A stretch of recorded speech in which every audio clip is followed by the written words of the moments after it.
takole bom rekel, tam pa tam res rišem, da se malo sprostim, včasih sem veliko risal, tisti moji sovražniki pravijo, raj riš, kot pa da trosiš te nebuloze.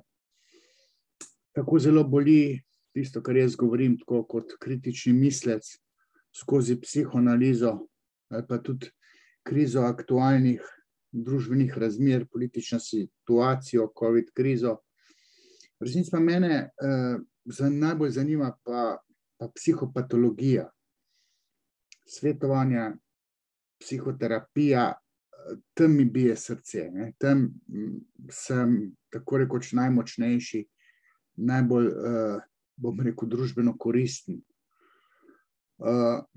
Zato kritično spremljam medijsko sceno, ne samo Odmeve, ko moj kolega Peter Gregorčič naredi zbrko na levi sceni, čisto korektno govori, ga dobro poznam, se zna pripraviti. Ampak v teh intelektualnih oddajah, recimo, če bi bil Studio City intelektualna oddaja, pa ni, je ideološka. Potem so tukaj oddaje, tudi Tednik, mogoče Panoptikum, pa radijske oddaje. In na radijskih valovih nacionalnega radija, prvega in drugega programa, se pravi Val 202 in pol tam podprogrami Ars, pa tako naprej. Obstaja intelektualne oddaje, recimo Intelekta, Studio ob 17.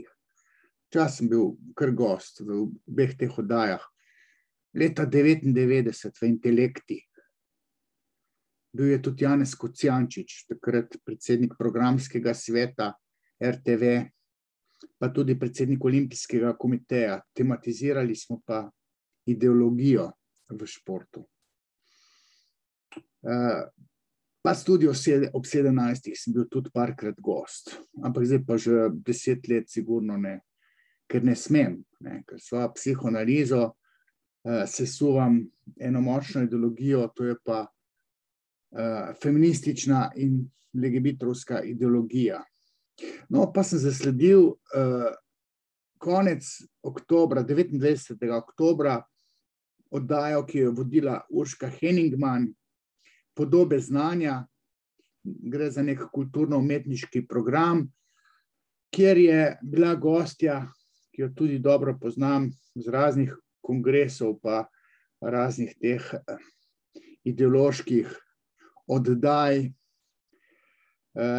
Nina Perger.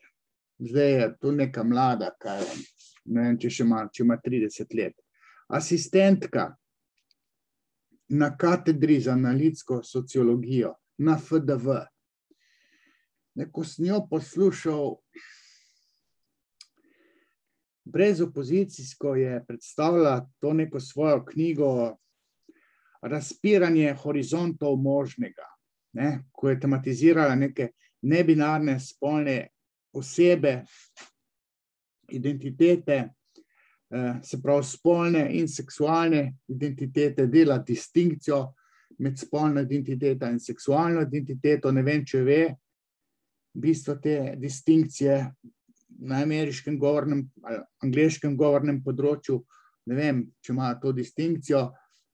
Seksualnost v najširšem smislu je v psihoanalizi legitimna in seksualne so sanje, tudi če ne sanjamo manifestno seksualnih ali pa spolnih vsebin, so sanje lahko seksualne. Zato je legitimno govoriti o seksualnosti in spolnosti. Sem tale Nina Perger, ne vem, če ve, ker psihoanalize nima ravno v mezincu. Odkar ni Vesna Vugodina na FDV, je znanje psihoanalitičnih teh, torej znanje študentov o psihoanalitičnih traktatih, tudi v sociološkem kontekstu, znanje je šibko. Zdaj ne bom kritiziral tole naslednico.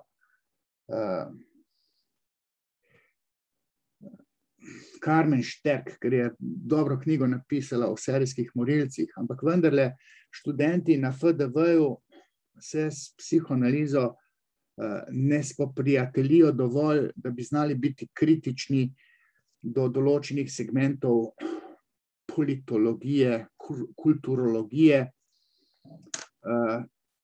Seveda, če pride ena takšna asistentka, ki je tvorni agent, kot bi rekel Rastko Močnik, tvorni agent ali pa agentka neke ideologije, torej feministične ideologije, LGBT-ovske ideologije, in če ima asistenco še novinarke FDV-ovske, to je pa ta Urška Henigman, potem ne more ven priti nič pametnega. In nekdo mora kontrirati povedanemu, oziroma mora predstaviti drugo mnenje. Zdaj, jaz to delam, za hobi. Delam tudi zato, ker se moja knjiga Prvi spol, ki pa je opozicija tej enoumnemu gledanju na nebinarne osebe, ta moja knjiga ne pride v nobeno oddajo, oziroma moja znanja. In zdaj pa snemam te videe. Bolj sproščujoče je, če bi risal, ampak portretiral, tole je pa moja moralna dolžnost, da se razgovorim kritično o tej oddaji oziroma pogovoru o nebinarnih, spolnih in seksualnih identitetah. Dajmo mogoče poslušati za začetek, kako je vprašala ta nagovorila Urška Henigman, novinarka Tonino Perger, pa da vidimo.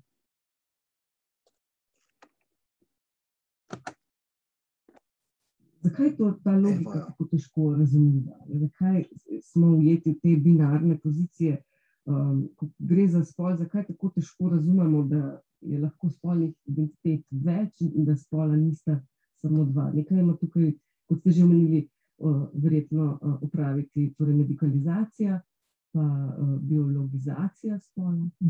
Ja, zagotovo. Je pa medikalizacija teh nekih nenormativnih pojavov in na področju spola in na področju seksa. Bom dal premor. Namreč že nagovor novinarke gre v to smer in prej sta se seveda dogovorili, kaj jo bo spraševala, da se nič dobrega ne obeta v tem pogovoru o nebinarnih spolnih in seksualnih identitetah. Govori se o ljudeh, tako ta Nina govori, ki se uvrščajo izven ustaljenih dveh spolov. Zdaj to, da imamo v rasi Homo sapiens moške in ženske, torej dva spola, to je jasno kot beli dan. Če se rodi hermafrodit, se pravi nekdo, ki ima oba koncepta genitalij, se pravi ima penis in vagino oziroma testise v sebi, brez maternice in ovarjev, ima testise plus vagino. Mislim, to je genska mutacija. In takim osebam se po glavi čudne stvari začnejo sprehajati, ker testosteron opravi svoje, estrogen opravi svoje, vzrtje genitalij lastnih in nasprotnega spola opravi svoje, torej kastracijski kompleks opravi svoje, odipokompleks opravi svoje, vzgoja opravi svoje, primarna družina in okolje. Te genske dispozicije, ki začinijo ta hormonski del, pa tudi zasmetijo po psihi. In tak človek, ko pride v odraslost, torej hermafrodit, ne moramo o njem govoriti, da je normalen. Bolan ni, normalen pa tudi ne, ker ima mutacijo. Tako kot nekdo, ki se rodi s 6 prsti, nekateri se 6 prsti rodijo, včasih so to pstili, so imeli 6 prstov, na nogi je bolj začikan, če jih ima še nogi, se niti ne vidi. Zdaj pa je to operirajo. Tak ima 6 prstov, ni bolan, je drugačen in zaznamovan lahko da ga zaznamuje šestprstnost tudi v psihičnem smislu, ker se norca delajo iz njega. Ne, in to v otroštvu zaznamuje človeka tako, da v odraslosti doživlja neko nedefinirano tesnobo v čudnih okoliščinah. In ta šestprstnost ni tako enostavna, niti psihično ni enostavna. To, da bi komu padlo na pamet, da bi tam glasoval, da je treba rokavično industrijo spremeniti ali pa spremeniti inštrumente za 6 prstov, recimo trobila, pihala, to nikomur ne pride na pamet. Tle se pa pritiska recimo ideološko strani neke katedre za analitsko sociologijo, torej z fakultete za družbene vede, tudi iz psihologije, mogoče filozofije in sociologije kulture, imajo te legebitrovci pa feministke roke čez patronat nad temi fakultetami. Tle se pa pritiska, da bi to patološko sceno normalizirali. Depatologizacija enih družbenih kontekstov ali pa nekih segmentov družbenega življenja se dogaja, ker so v te kontekste vpeti ljudje, za katere ne moramo reči, da so normalni, ker biti hermafrodit recimo ni normalno. In če se ženska počuti lezbika, ortodoksna, se pravi kot moški, ne moramo govoriti, glede na to, da poznam to sceno, Oedipokompleks, kastracija, nastanek homoseksualnosti, ne moramo govoriti, da je lezbika normalna. Zato, ker če bi v primarni družini doživela normalne oedipske starše, razrešila Oedipokompleks, bi diktat anatomije genitalij vsiljeval feminilnost v psiho, ženstvenost. Mora se nekaj hudega zgoditi, lahko zgolj spolna zloraba, torej zgolj. Lahko pa popolnoma napačen Oedipokompleks, odsotni oče ali pa preveč copatasti oče, pa preveč dominantna mama, in potem se v psihi deklice, bodoče lezbike, nekaj spremeni. Ali pa fantka, ki bo nekoč postal gej. Po svoje zaradi mame, po svoje pa tudi zaradi očeta, zaradi disfunkcionalne primarne družine.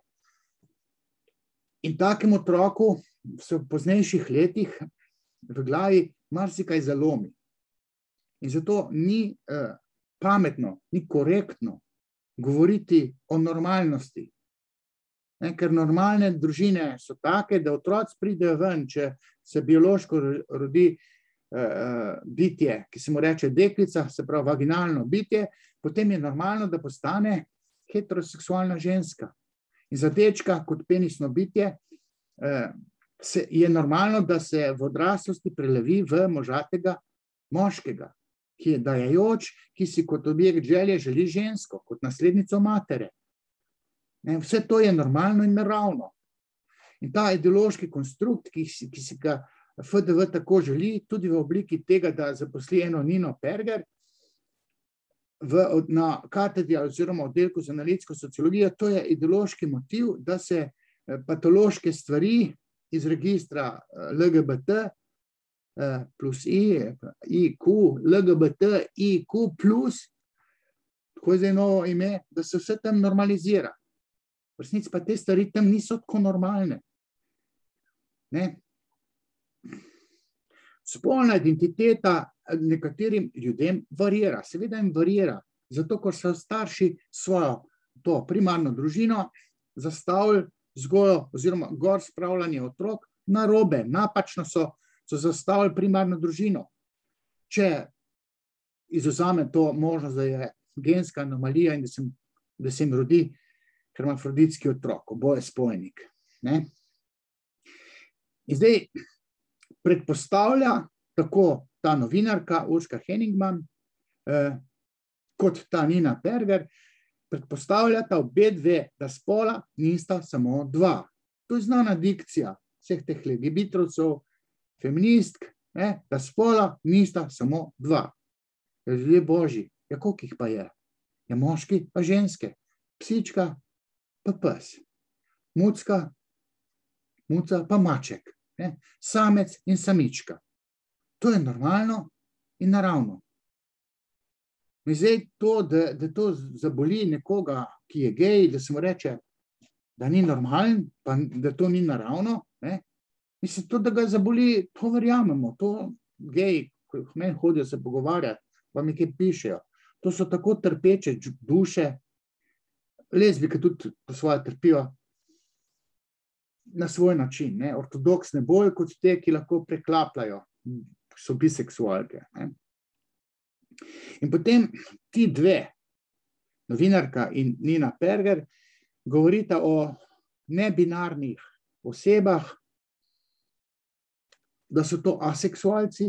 Mislim, tam se s 23 ljudmi, osebami se je pogovarjala in tam si najdu nekdo, ki je rekel, kaj pa ti spolni orientiranosti aseksualec. In ljudje božji, ne obstaja to. Ne obstaja. Rasa homo sapiens tega nima. Lahko pa človek postane na videz aseksualen, ima svojo seksualnost, svojo pohoto izraženo na nezavedni ravni, dobro sublimira in na deklarativni ravni lahko reče, da je aseksualec. Ampak v resnici pa to ni. In v spletu okoliščin se mu odzipa ta pohota, ki je kar manifestno lahko zelo spolna, ne? Ampak na videz je pa aseksualen, tako na videz, na deklarativni ravni se pa lahko še zgodi, da to kaže, da sam sebi verjame, ne? Pa so tukaj neki biseksualci, ne? Zdaj tale Nina ne ve, jaz ne vem, a ne ve, da je ženska po naravi biseksualna, po Freudu. Torej, ženska ima prvi spol mamico in ker je prvi objekt želje istega spola kot ona, se ženska v določenih kontekstih v odraslosti lahko zerotizira tudi z drugo žensko. Moški tega ne more. Če je moški tega sposoben, potem ima odipalno sceno, kastracijsko, primarno družino narobe zastavljeno, ne? Ženske pa zaradi praspominja na isti spol, ki je mamica, odipokompleks šele deklico usmeri k očetu kot bitju s penisom, ne? Pri deklici je kot ženski biseksualnost tako rekoč pričakovana. Nekaterim še sicer gnusi, pol pa se napije, pa se zaližejo s prijateljico ali pa z neznanko. Moški načeloma to ne more. Razen zastavo v ne vem kakšnem spletu. Ampak če se to naredi, se mora toliko gnus, da si gobec spira z varakino še 14 dni. Kot rečem na predstavi Razočarana gospodinja pri seksologu. Potem govorijo o neki panseksualnosti. Mislim, napne možgane, kaj bi pa zdaj to bilo? Ne, se pravi, to bi pa bilo, da so osebe privlačne. Ne spol, se pravi, ne moški ali pa ženska, ampak oseba. Mislim, kaj si vse ne znajde, ne izmislijo. Panseksualnost. Mislim, v svojih teh kvazi znanstvenih traktatih tako zavajajo, da glava peče, je moj izraz. Ok, govorijo o transspolnosti, transvestizmu, vse ene stvari korektno speljajo. Ampak te ideologije je v tem pogovoru toliko med njima, pa toliko brez opozicije vse skupaj, ne, da je stvar zavajajoča, nepoučna. Človek ne more to prebaviti, ki ima kritično distanco do legebitrovske feministične ideologije. In potem to servirajo kot učno gradivo, ne, študentom in jim na tak način perejo možgane. Mislim, transseksualnost, mislim. Včasih je bil izraz kot kmetov, da so to pa ljudje malo se napravljajo, ko ne skrivajo, moški v žensko, da so to malo zblojen, ne? Mislim, kmečki izraz. To, da se moški napravi v žensko, pa ni pustni torek, ne pustna nedelja, ne pustna sobota, to ima neke miselne sisteme napačno sformatirane v svoj hard disk, zaradi primarne družine. Laični izraz bi bila pa zblojenost, ali pa prsmuknjenost, pretegnjenost, prefuknjenost, upgradana, ne? Ker nekateri, ki imajo motnje v spolni identiteti oziroma v prakticiranju spolnih praks, imajo motnjo celotne osebnosti, ne? Zdaj, to je tisto najbolj pekoče. Ko sem jaz tudi v državnem zboru rekel, da ni problem spolna identiteta pa spolna želja. Problem je odsotnost nadjaza, recimo pri gejih, in kompletno deformirana zmotena, da ne rečem, strokovno se pa reče motena, osebnost, mejna osebnostna motnja. To je diagnoza, ki jo imajo psihiatri tam v svojem priročniku, diagnostičnem priročniku. Ne? Po moji percepciji, tisti, ki jih meni hodijo, jaz jim ne spreminjam, recimo gejem, spolne identitete, ampak preverjam njihov nadjaz. In pri večini gejev je nadjaz izjemno šibek, zato ker oče ni opravil svojega poslanstva v dipalni fazi in slabost, oziroma hiba gejev ni to, da so spolno usmerjeni v isti spol, ampak da so moralno nerazsodni, ker Oedipov kompleks, ki ga niso razrešili, sabo nosi še moralno pokvarjenost. To je problem gejev. Ok, lezbik tudi, ampak ženske so vse brez močnega nadjaza. Ne? In se opravičujem, da moram to reči, ampak po Freudu je to tako. In jaz lahko argumentiram vsako besedo, ki jo izrečem.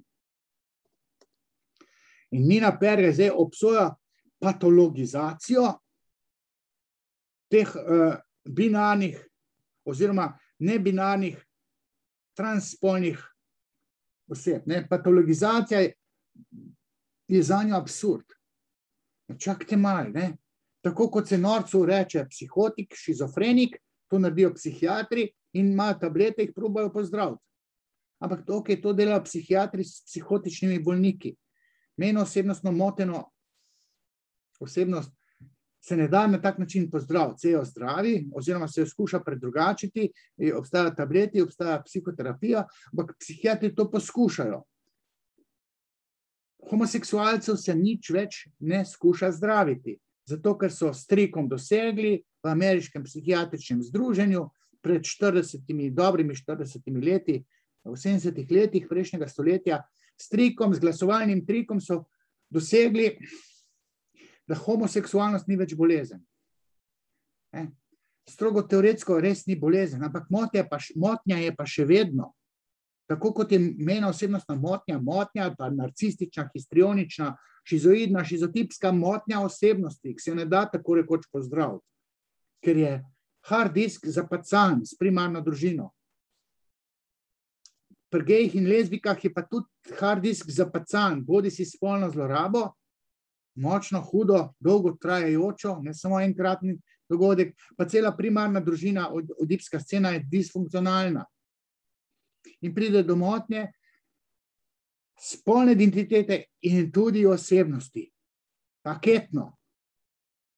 In zdaj to je največji greh, ki ga jaz psihoanalitično vidim. Ne? In zdaj samo bo, ne vem, kaj delalo z mano, oziroma se že dela 10 let, odkar sem sesul prvi družinski zakonik kot levičar. 2010, 11, 12. Sem se angažiral, ker sem rekel, da otrok mora imeti moškega očeta in žensko mamo, zato da razvije, torej razreši Oedipov kompleks in razvije posledično moralno razsodnost, močen nadjaz. Predvsem pri dečkih je to ključno.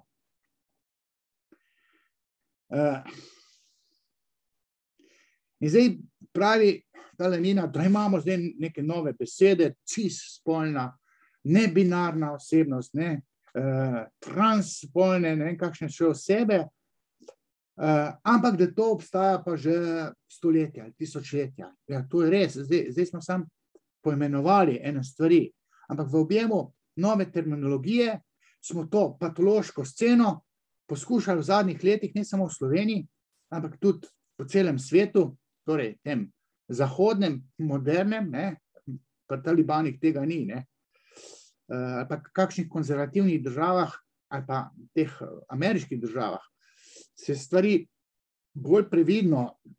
se bolj previdno lotevajo, ne. Tako da po novem, ne, bi kar bilo vse normalno, ne. Vse daš ime, zdaj pa cis, ali kaj že ne binarna osebnost, pa zdaj to pomeni aseksualna. Ne, pa se pa izkaže, da ta človek je bil 5 let aseksualen, ker je imel tremo, pa tako naprej, pa ne vem, neke stvari se mu niso poklapljali, čez 5 let je pa pohotno živi. Prej pa bil, da je aseksualen.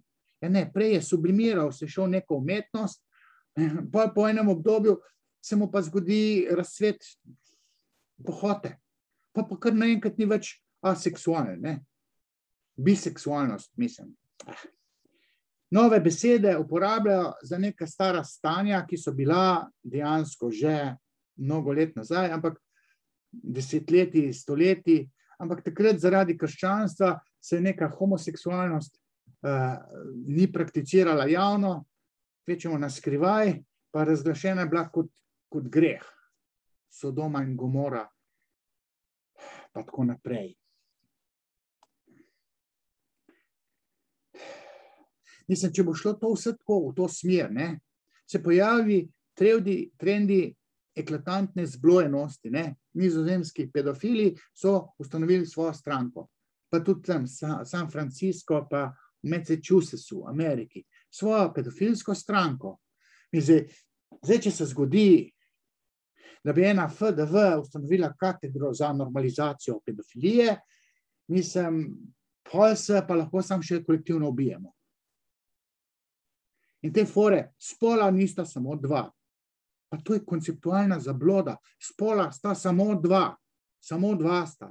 Potem pride do genske anomalije in se rodi hermafrodit in danes ga po strokovni doktrini, torej hermafrodita, operirajo, bodi si v moški spol ali pa v ženski spol. In pride do hormonskih terapij in poznejših psihoterapij. To ideja, da spola nista samo dva, to je konceptualna zabloda FDV-juk, oziroma feministično-legibitrovske ideologije. Že prej sem omenil, nekateri imajo 6 prstov. Vse lahko ti živiš 6 prstov, ampak normalno pa to ni. Spola sta samo dva. Koncept normalnosti in naravnosti se zdaj obsoja ko žide. Rečeš, normalen je, to je pa kot da je bil žid sred Nemčije nacistične. In se ta koncept normalnosti in naravnosti zanika. In študenti padejo, če kaj tazga rečejo na izpitu. Normalno je, da je moški, ženska, pa da si želi moškega pa moški ženskega, ženska pa moškega. To je normalno. Ne? In pa rečeš še tako v pogovoru, strogo teoretsko, možate lezbike, ne bilo treba, da se jim reče, da je ženska. Ne? Zato, ker zavaja sogovornika. Ne? Bomo prišli s prijateljico. Ti misliš, imaš prijateljico, pa dva frenda pripelaš, da so te poparčkali, oni dve so pa lezbike.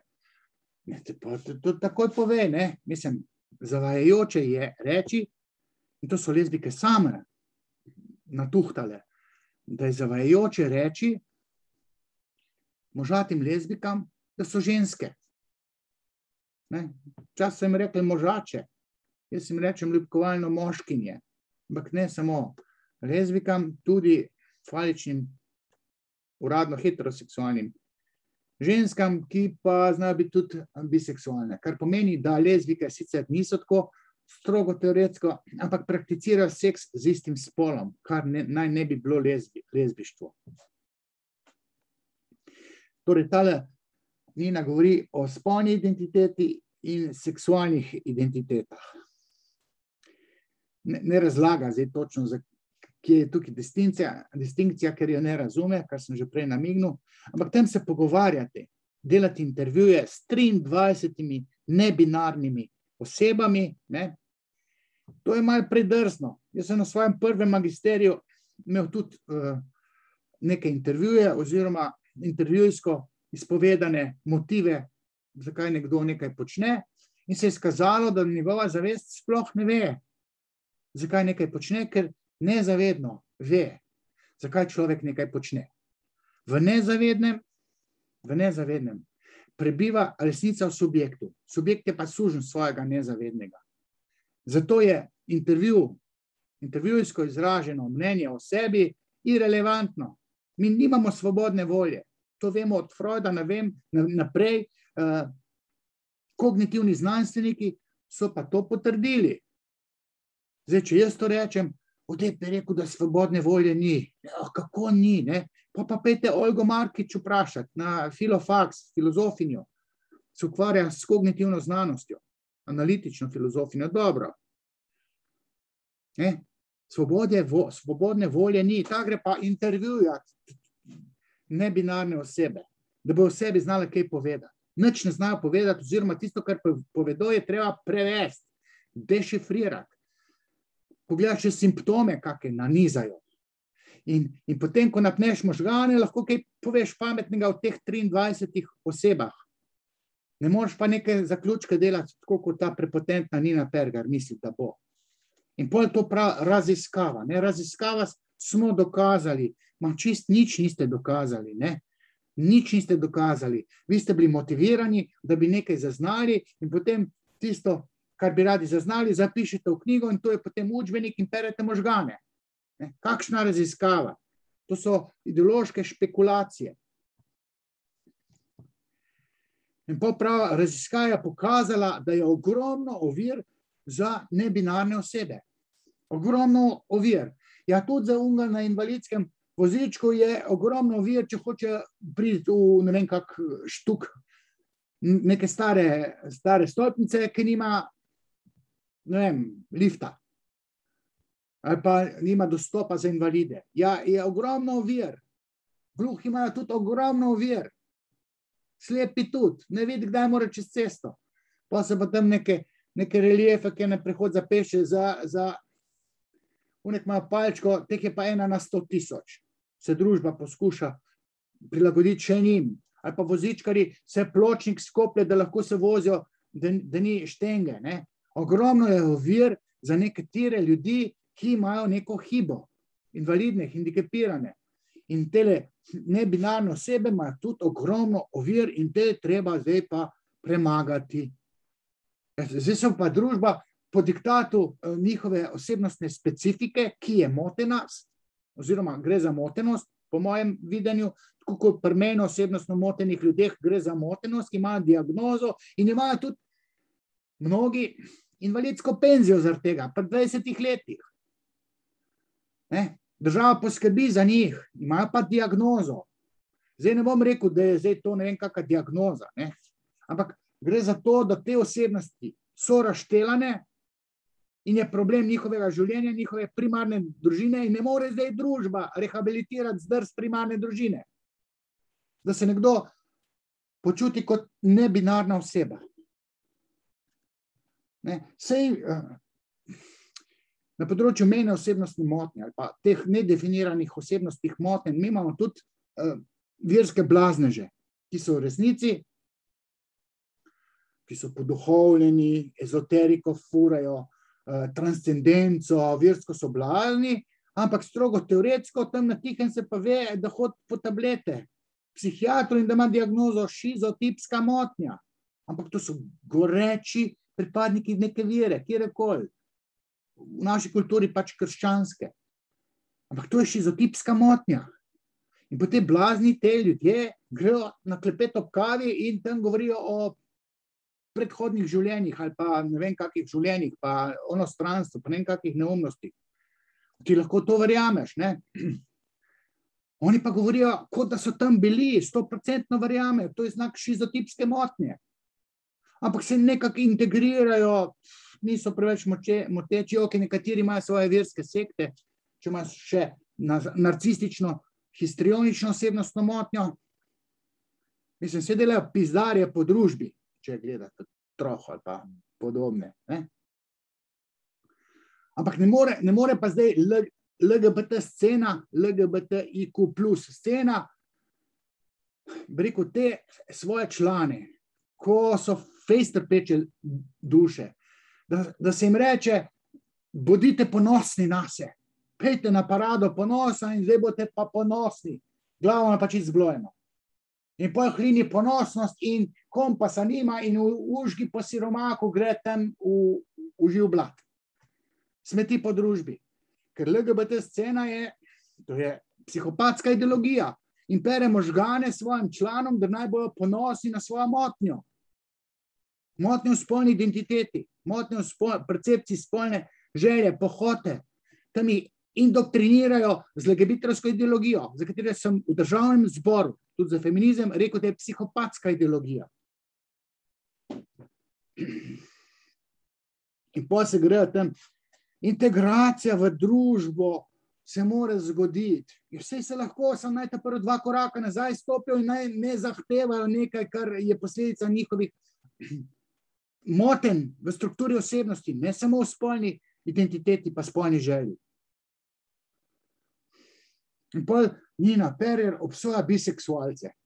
Ja, jasno, ker pol te povzročajo največ ljubosumja pri svojih partnerjih. Ja, zdaj pa no, tale Loki me je malo smotil, ampak bom nadaljeval. Ostal sem pri biseksualnosti, ki gre tako na živce, recimo ortodoksnim heteroseksualcem, se pravi lezbikam in gejem. Ko se zgodi, da je njihov partner varajoč, vara pa z nasprotnim spolom. Ne? Lezbikam se zmeša, če njihova partnerica njo vara z moškim. Ne? To je konec sveta. Ali pa 2 geja sta par, potem pa en gej prevara partnerja z žensko. Ne? To se unemu geju zmeša, ker ženska pa ne morem biti, ne? Joška pa nimam. Ne? Pa nimam te njene lepote, pa tako naprej. Kot lezbika organa mesnatega pa nima. Ne? Ma strapon, vibrator, te lahko nažgemo 69, ne morete pa mesnato nažgati, koliko te moški. In žensko lezbično ljubosumje je najmočnejše. Ne, o tem pa nič ne govori. Nič ne govori. Sam pravi, ne, heteroseksualnost je družbeno pričakovana. Zdaj pa to največji greh. Največji greh, da je heteroseksualnost družbeno pričakovana. Ja, mislim, biologija diktira, anatomija, konstitucija, anatomija genitalij diktira miselne procese. Ne, se pravi, miselni aparat, duševni aparat, skozi soočenje s telesom, lastnim spolom in nasprotnim spolom, začne formirati psiho, se pravi miselno dejavnost po diktatu anatomije genitalij. Anatomija je usoda, je rekel Freud. Kar pomeni, ko deklica vidi, da njena telesu nekaj manjka, si tisto, kar ji manjka, začne želeti. Ker ta, ki to ima, je več vreden v njenih očeh. In to je prvi, tisti z organom več, očka. Strogo teoretsko po Freudu si ženska ne želi moškega kar tako, ali pa očka kar tako. Če očka ne bi imel tem oči in tega priveska, pristojka, lulčka, deklica ne bi prešla iz prvega objekta želje mamice, istega spola, na očeta. To se ne bi zgodilo. Prehod se opravi, ker ima oče organ več kot mamica in deklica. To se mora zgoditi. To je normalno. To je normativno. Da pa patologizira to normalnost in normativnost. Heteroseksualnost je družbeno pričakovana. Zdaj pa to največji greh. Mislim, z logičnim sklepanjem se da ugotoviti, da je heteroseksualnost pričakovana, ker je anatomija genitalij taka, ki diktira miselne procese. To ni heteroseksualnost ni družbeni konstrukt. In tega se tem baburam ne da dopovedati, ker imajo motiv enakosti spolov. Gender. Teorija spolov.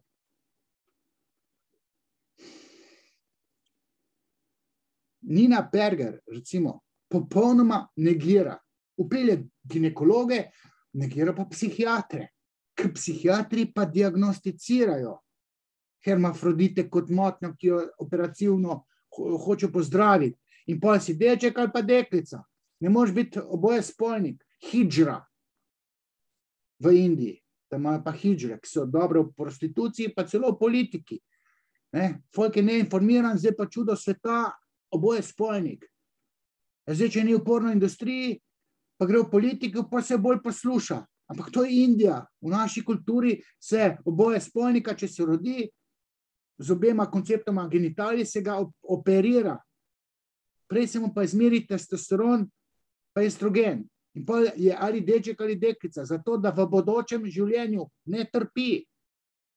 Nina Perger pa ta partija LGBTIQ+, oni pa to je normalno. Čakajte malo, ni normalno. Pa se jezi, da lezbike trpije, ker grejo k ginekologu. Da mora pa povedati, jaz sem lezbika, kaj hujga. Da boste pa otroke imeli, ja ne bom imela. Razen, če bi se umetno oplodila. Ginekolog ima svojo tisto biološko percepcijo spolov. Mislim, v tem polurnem intervjuju pa ni bilo nič omenjenega strani teh psihiatrov, ki jih jaz osebno ne čislam, ne? Ker so konceptualni zablodi, zato so sledili Krepelinu, Emil Krepelinu. Istega leta se je rodil kot Freud. Namesto, da bi sledili Freudu, ki je bil najprej nevrolog, potem je pa začel z miselnimi sistemi se ukvarjati, z mislimi. Imate psihoterapijo za zdravljenje ali pa predrugačenje človeka, tudi psihiatri oziroma klinični psihologi, psihoterapeuti, potem imate pa psihiatre, ki predpisujejo tablete. Farmacevtska industrija in pa ploska. Vse grejo mnogi na doizobraževanje in potem začnejo Freuda študirati, ne? Kar je edino prav. Sam ne vsi. 10 minut za pacienta. Ja, jaz se pa 5 ur pogovarjam. In pol prevrtam vse, kaj je bilo v otroštvu in pol, ne? Pa 5 minut, 10 minut pogovarjanja, pa dobi tablete za anksioznost, ki se napaja iz primarne družine, namesto da bi razvozlal primarni vzrok. To dela psihiatri. Ampak psihiatri tudi vejo, približno zdaj sodobni psihiatri, prej so se naučili tega in so tudi s tableti zdravili homoseksualce, pa z elektrošoki homoseksualce zdravili. Zdaj pa vedo, da to nastane v primarni družini, da niti se ne da sterapirati, razen biseksualce. Če že ima moške in ženske, če se ga sterapira, jaz sem že imel enega tazija. Potem je nehal prakticirati seks z istim spolom, bil je pa tam feminin, podrejen, ženska, tako rekoč, in se zaljubil samo še ženske in prakticiral seks z ženskami. Sam imel pa to femininnost, vse ženske so mislili, da je gej in bile z njim prijateljice. Jaz sem ga pa sterapiral, ker je imel problem z mamo. Psihiatri mu pa kar tablete dajali. Moja osnovna teza je, to, kar ta Pergerca, niti Urska Henigman ne razume, ustvarjanje spolne identitete ima določen protokol, oidipalni, infantilni protokol v primarni družini, v gor spravljanju, ne v vzgajanju, v gor spravljanju. Prvih 6 let je ključnih, oidipov kompleks je ključen. Soočenje z anatomijo genitalij, predelovanje vloge očeta, vloge matere kot različno spolna bitja, ne različno spolno usmerjena. Kot biti, imate različne koncepte svojih genitalij. In ta protokol povzroči v otrokovih miselnih sistemih določen miselni odtis, ki ima svoje nasledstvo v odraslosti. Ta miselni odtis mišljenja, infantilnega, oidipalnega, kastracijskega mišljenja, anatomija genitalij in oidipalne scene, šibka, feminilna, nežna mama in močan, nepremagljiv prvi bog, oče. To mišljenje, ta oidipalni trikotnik med otrokom in tema dvema različno spolnima staršema se mora zgoditi, zato da se v odraslosti ustvari spolna identiteta in spolna želja, ki je normalna in naravna v tej kulturi.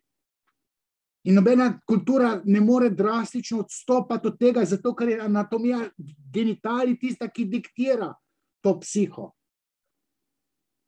In ta protokol, oidipalna scena se mora zgoditi zato, da se ustvari normalnost, psihična, katere stebrni kamen je moralna razsodnost.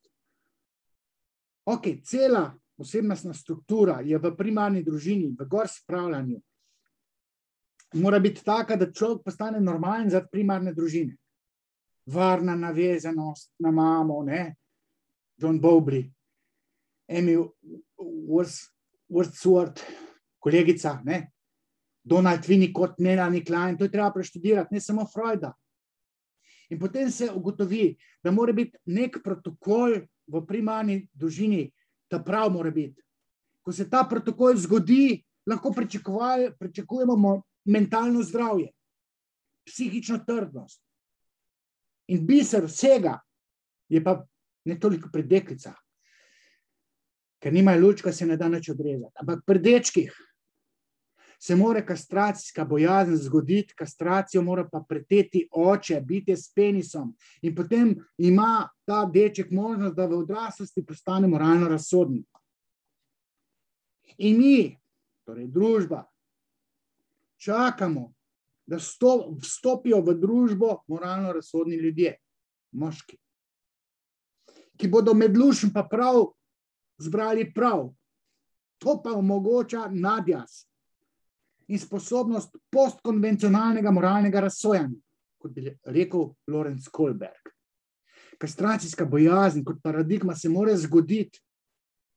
Deček mora doživeti strah pred fotrom in si mora zaradi tega strahu, da ne bo kastriran strani očeta, nehati želeti mamico, temeljno željo njegovega otroštva.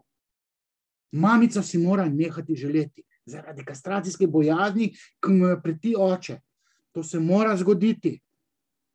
In potem pričakujemo, da bo tak otrok med lušem pa prav zbral prav. Ne pa lušen. Lušen je imeti mamico, sam jo ne smem imeti. Lušen je ukraditi milijone, sam to moralno ni prav in ti moraš čutiti to. Zato rabimo rehabilitirati tradicionalno družino. Zato, da bodo moški v bodočih rodovih moralno razsodni. A niso problem pritegnjene babe. Problem je, da ob sebi nima tistega alfa samca, ki bi vedel, kaj je prav za njegovo družino.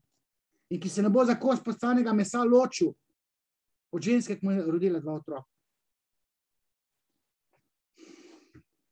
Pa ona prav, je treba preseči stereotipe heteroseksualnosti. Kura butasta, mislim, no. Treba je preseči. Mislim, vse najraje bi še malo poslušali. Dajmo še malo poslušati na tam, kjer dam neko 15 minuto. Nina Perger. Užgi po siromaku. Play. Delež seksualno nebinarnih oseb, ki se identificirajo z biseksualnostjo, med mlajšo generacijo, v starosti med 18 in 34 let, da se delež teh biseksualnih oseb v resnici podvoji. V primerjavi s starejšo generacijo. Torej, te nebinarne identitete so med mlajšimi vse pogostejše in tudi v Sloveniji je pravzaprav, kar se seksualne nebinarnosti tiče, v grobem in po ocenah teh nekih manjših raziskav pravzaprav predstavljajo že polovico LGBTIQ plus skupnosti. Bravo! Polovico jih predstavljajo, ker imamo krizo tradicionalne družine in potem otroci rastejo v disfunkcionalni primarni družini, v ločeni, razdrti, ne konceptualizirani, v ločeni družini, z emancipirano mamico, fotra ali vid ali pa ne vid, vsako sredo pa vsak 3. vikend. Ja, ne more otrok normalen biti in pol LGBTIQ plus si manejo roke, dobivajo nov kader iz teh pritegnjenih družin. Ločitev normativna, levica, ločite se. Cirkev ne se loči, pa desnica, ne. Jaz pa zaradi psihoanalize sem jaz konzervativen, ker vem, kaj pomeni to za družbo. Razpad družbe. Mi imamo problem s cepljenjem, zato ker dobršen del mladih ne spoštuje očetove avtoritete oziroma arhetipskega očeta. Mi samo imamo še tam Devico Marijo, tam še Boga nimamo, še Kristus je v senci Device Marije, falična mama. Bedanc tam izgran iz družine, kekci pa rožleti. In potem se ne spoštuje očeta, se ne spoštuje avtoritete, inštitucij, NIJZ-ja, ukrepov, vlade, se ne spoštuje. Leva scena, sam anarhizem. Ne oboganje. To je stvar anarhistov, ki niso imeli odipskega očeta, ali bi pa simbolno kastriran. Svoj čas so takim rekli fantom, moškim, pankrti, ne zato, ker so bili ločen doma, ker ni imel očeta, zato, ker je bil moralno pokvarjen, ker ni imel moralne razsodnosti nadjaza, ker ni odipavega kompleksa razrešil, ker je tam tisto deklo nažgal, ona noseča, pa je pa brez otroka, pa nadomesti mož, pa je ratala cankarjanska mama. Cankar je bil brez fotra izbežal v Bosno. Mi ga kujemo v zvezde, pa Prešerna tudi, pedofil. 13-letnico Ano Jelovšek je pecel. Ni čutil, kaj je moralno prav. Skratka, ne vem, kaj če še povedati. Pa vstopajo te ranjene duše, iz disfunkcionalnih družin, prakticirajo vse, dajte poskusiti, mogoče ste pa gej, dajte probati, mogoče zali se s punco, prijateljico, mogoče pa lezbika, boleli te ne bo. 69, ko so te zalizale, točno veste, kje je treba lizati. Moški to nikoli ne zna. In pol, jaz sem lezbika, biseksualka si. Sem ženska, je lahko biseksualna vsaka, tako rekoč. Kar sem povedal, zaradi praspomina na prvi spol, ki je mama. Odipalna scena mora pa se zgoditi, protokol se mora zgoditi. Da deklica pride nam biti s penisom na očeta, ne na strica, pa na detka, na očeta, tistega, ki je biološko v plodu. Ok, lahko je tudi očim, če je to bilo zgodaj zamenjano. Vstop v LGBTIQ+ skupnost pomeni rekonceptualiziran pogled na svet, na družbo, na spolno identiteto. To ti LGBTIQ+ omogoči, na draftu nove ranjene duše pridejo in jim operejo možgani, pa so ponosni nase. Pa sterapirati se je treba. In zaznati, kje ti je v življenju spodrsnilo, kje ti je zagodil. Foter pa macta ti zagodila.